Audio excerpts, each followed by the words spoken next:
Students, today we are going to discuss 6th class polity chapter number 8 rural livelihood. Here, before discussing this, I want to say few things for you. Actually, you all must know India is the largest land of villages. More than half our population depends on farming, labor, and rural work for survival. But who eats what? Why are some farmers are rich while some are remain poor? This chapter will explain the rural livelihoods with the practical examples that every student must know here. First of all, we will discuss what is livelihood. Livelihood is nothing but how much everyone earn the money to live with the help of farming or non-farming work. Now I will explain in detail about this chapter here. What is important? Let's discuss those topics only in this chapter. Here, livelihood is nothing but here how much people in the money in the rural areas. Here in villages, people will depend on farming, non-farming work, labor work, government services like panchayat secretary like that, and small business. Here, this is the livelihood. This is the meaning for the livelihood. How people earn money to live. That is known as livelihood. Now, today we will discuss the main occupations in rural area. Now let's discuss the farming occupation. Farming occupation is nothing but here who will cultivate the land and grow crops. They will come under the farmer occupations. Here farmer occupations are nothing but you have to see there are three types actually. Three types of farming people.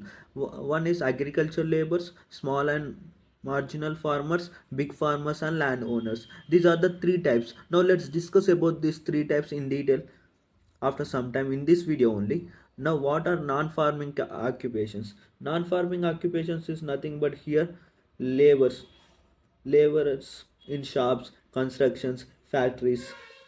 Artisanship is nothing but here artisans. You all may must know weavers, potters, carpenters, etc. And other services is nothing but here the service providers like barbers, tailors, shopkeepers, etc. and government servants also. They will come under the non-farming occupations in the rural areas. Now I hope you understood. The main occupation in the rural areas are nothing but farming occupations and non-farming occupations. Now let's discuss about these three types in detail. These are the non-farming occupations. Labor is nothing but here I had explained just now only. Laborers in shops, constructions, factories, etc. Artisans are nothing but weavers, potters, carpenters. Service providers like barbers, tailors, shopkeepers, etc. Like the government services also. Now let's discuss about the agricultural labors. This first one topic we will discuss. Now let's discuss about the agricultural labors. Agricultural labors are nothing but the now let's discuss these are the characteristics of the agricultural labors. First one is landless. Landless is nothing but workers on their own land for daily wages. Here they don't have this landless is nothing but they don't have their own land. Here they work on the others people's farms for daily wages. For daily wages, these people will work on other farm people for the daily wages here. These are known as landless. Now, for example, I can say one example also for this. Now, for example, a man working for 300 a day during the harvesting season, that is known as landless farmers. This is the example for the landless. In the harvesting season, a man is working for 300 a day. It is known as harvest. It is known as example for the landless. Now let's discuss what is seasonal work. Seasonal work is nothing but they get work only during the crop seasons here. They will get the work only during the crop seasons. For example, crop seasons is nothing but here sowing, weeding, harvesting, etc. Here the seasonal work is vulnerable to the weather because they depend on the seasons only. Then only they will get the work. Now for example in the during monsoon they get jobs for rice planting. You all must know. In dairy months no jobs. They will migrate to towns also here to survive their life. Now let's discuss about the low income and poverty. Low income is nothing but often live in the poverty and low bargaining power. Here nothing but they have low bargaining power, and they are vulnerable to weather changes. They will vulnerable to weather change. They will depend on the weather here. For example, here low income and poverty, it comes under the, for example, if a rain fails, there is no crop, no job, no income, poverty increases. So at that time they will get the low income actually. I hope you understood. Agricultural labor's characteristics are nothing but laborers characteristics are nothing but landless, seasonal, low income and poverty. These are the examples. These are the characteristics and these are the definitions I had written here. Know this. Small and marginal farmers are nothing but small farmers. Here they have land between 0 to 2 hectares of land, like 3 acres or 2 acres, like that. They farm more than 80. Here in India, 85% of Indian farmers are the small farmers only. They have 2 3 acres of land only. Here let's discuss the characteristics of the examples here. Now, the first one is small land. Small land is nothing but they cannot grow enough food to support their family. They cannot afford machines. Here they cannot afford the machines also. Because here I will explain the one example for the small land. Here, if a farmer with 1 acre only earns enough for 4 to 5 months in a year only, so they cannot survive their family here. Now let's discuss the cannot afford the missions. Cannot afford the missions is nothing but they depend on money landers, local markets, rental doctors. Here for example is nothing but a small farmer rents tractor for 1500 rupees per hour.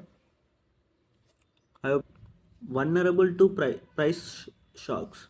Here you have to see, first of all, for the farmers there is no guarantee for MSP. For their crops there is no guarantee. MSP is nothing but it is a minimum support price. No MSP access, no guarantee for MSP. It is MSP nothing but minimum support price. If the market prices fall, they face losses. Because in this vulnerable to price shocks is nothing but crop failure risk also will occur. Now these are the characteristics of small marginal farmers. First one is nothing but small lands only they have. They cannot afford machines and vulnerable to price shocks. They have no guarantee for their crop prices. Sometimes they will increase, sometimes they will decrease. I hope you understood. Now let's discuss about the big farmers and landowners. Big farmers are nothing but these are the farmers have the large land holdings.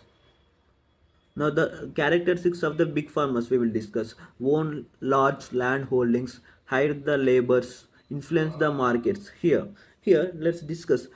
Own large land holdings are nothing but here they can invest in irrigation, machinery, tractors, high quality lands and seeds. High quality seeds also they can buy here. Own large land holdings.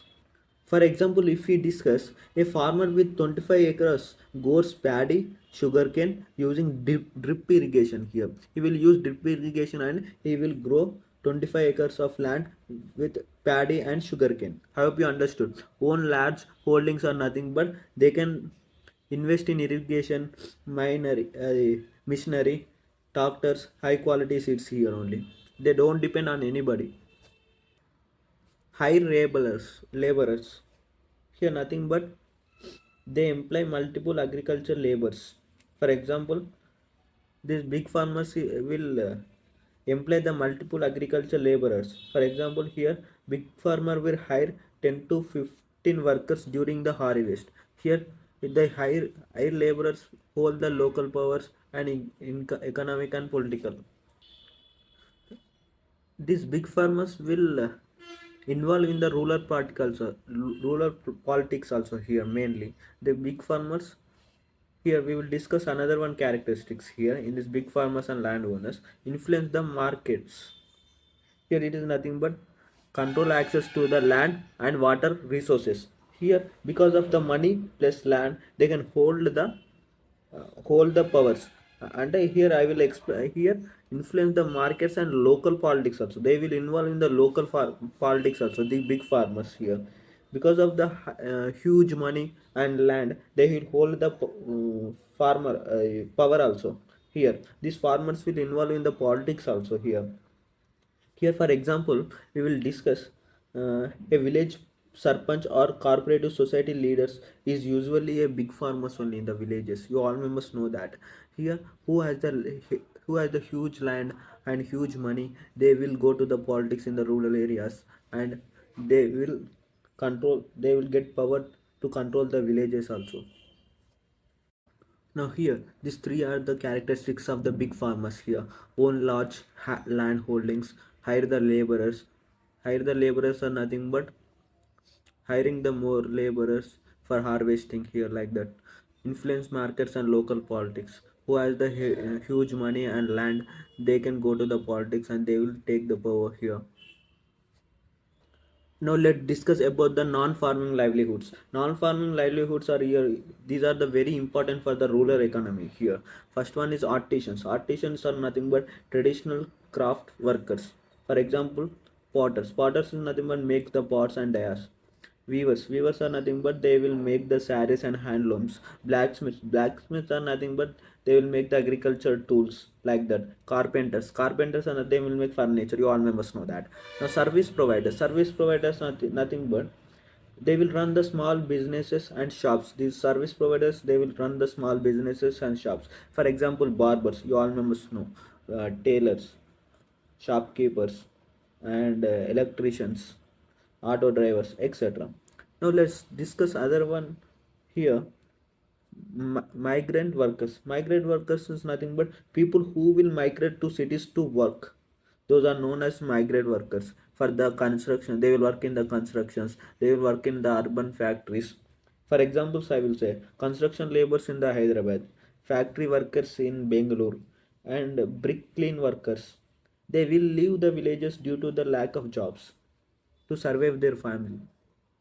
I hope you understood what are the artisans, what are the service providers, what are the migrant workers. Here, next one is nothing but government servants. Government servants is nothing but they will work in the government supported institutions here. In the villages, there will be the JPHS schools, and the village secretary will be in the villages only. Some of the villages. So these are known as government services. Government services are nothing but teachers, gram sevaka, and village service. These teachers in the village schools, Gram Sekaka is nothing but Panchayat assistant, Angarbari teachers, Asha workers, village revenue assistants. Examples. These all members will work in the government supported institutions only in the villages. You all members know that. No, non-farming livelihoods are nothing but artisans, service providers, migrant workers, and government servants. Hope you understood what are the non-farming livelihoods. Now let's discuss two examples related to rural livelihood. For example, a marginal farmer in the Maharashtra grows cotton. If the rain fails, the crop fails, he will work in the sugarcane factory for their income to survive their family. Have you understood this example? The other one example is nothing but here for the rural livelihood. I will say a small farmer in the Telangana grows paddy, but he cannot buy a tractor. He rents one. Due to high rent plus low selling price, the profit becomes almost zero for him. He does not earn any money uh, from the crops. You all members know in villages 2 to 3 acres of land they cannot earn much money. Only they will get the money for their survive only. I have seen lot of members like that. Now I will give the quick summary of this chapter here. In rural livelihood is not only a farming.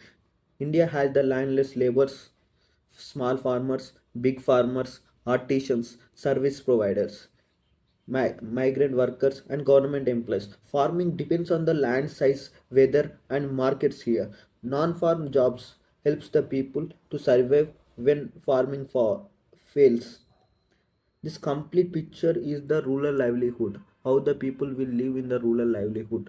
Some people will based on the agriculture. Some people will based on the daily wages. Some people are the non-farming livelihoods. They will survive like artisans, service providers, migrant workers, government servants, etc. Hope you understood this chapter with a very clear. I had explained in a very clear with important points here. Kindly make these points in your notebook. If you want more chapters like this simple and attractive style, don't forget to like and subscribe. Kindly share to your friends. It will be helpful for you and for me. Thanks a lot. Thank you. Kindly watch my previous videos also. They will also helpful for you. Thanks.